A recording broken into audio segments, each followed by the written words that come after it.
Šiandieną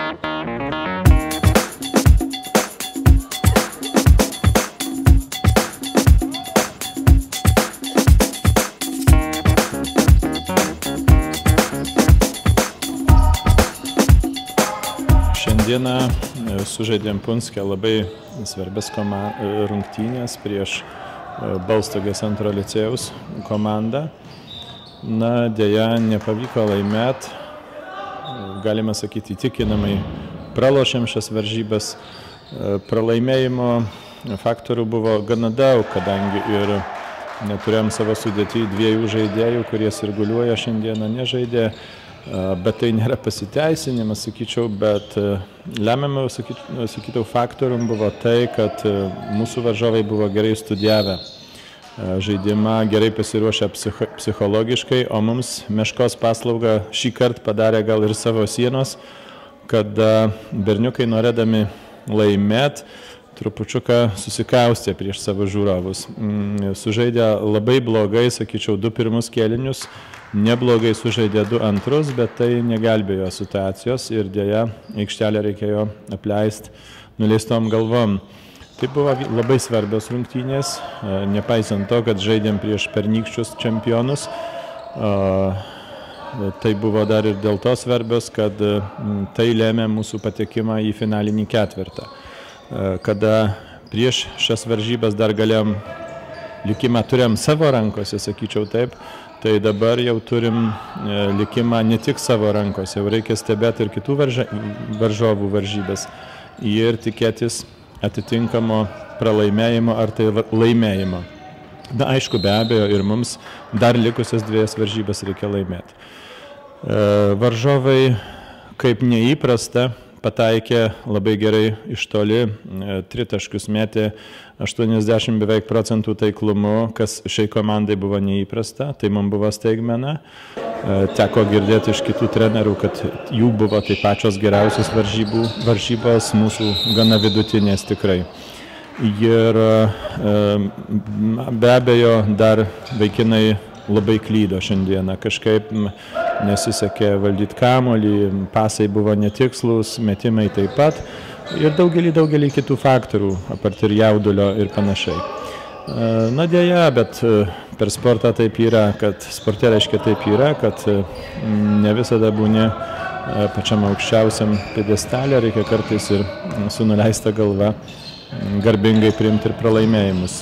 Aš norėčiau tik padėkoti berniukams, kad jie stengiasi ir kovojo ir gal trupučiuką ir sėkmės ir laimės pritrūko ir darbo tikriausiai, nes mes ir mažiau dirbame, mes ir neturim tokios stiprios komandos kaip Balstogė ir tokių tradicijų. Bet dėkui jiems už tiek. Ta parodė ir antrose varžybose, kada su lygiaverčia komanda paprasčiausiai sužaidė taip, kaip turėtų žaisti ir įtikinamai laimėjo. Be to, koks mūsų toliau likimas, tai sunku čia komentuoti, tai jau sakau, mes neturim, dabar nesam likimo kalviais savo rankose, paprasčiausiai turim laukti kitų rezultatų, bet manau, kad bus sunku patekti į finalinį ketvirtą, nepaisant visų aplinkybių.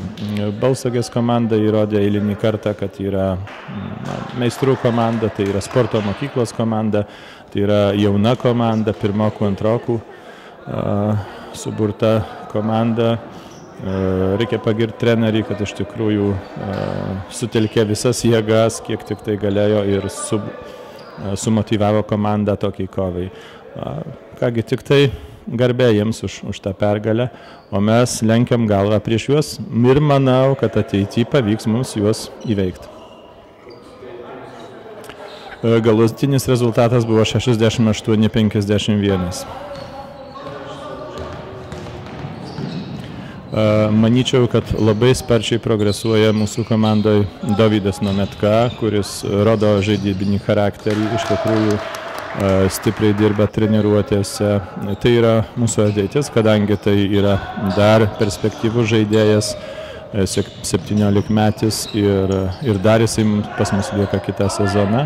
Taip kad manau, apie jį remsis šitą komandą, bet to kitas antrokas Algis Lukaševičius, kuris irgi puikiai pasirodė Be abejo, mums pritrūko labai Viliaus Marcinkevičiaus ir Tomo Aleksos, kurie negalėjo dėl visokių aplinkybių ir lygų ir panašiai padėti komandai, tačiau yra tai irgi du žaidėjai, kurie turi didelį įnašą šiai komandai. Aš manyčiau, kad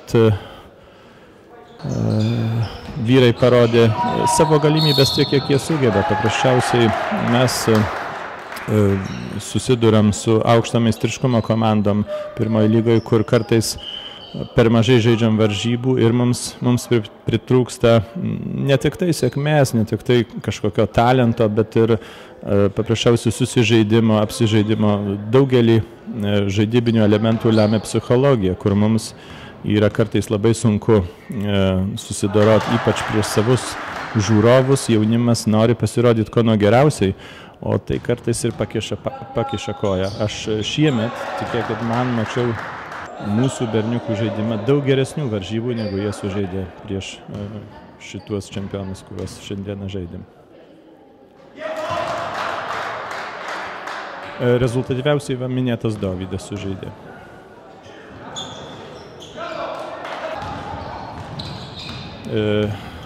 Būsimos rungtynės, tai irgi toks gana paradoksas, kadangi mes žaisim prieš šių metų aukščiausios lygos lyderį bei outsiderį.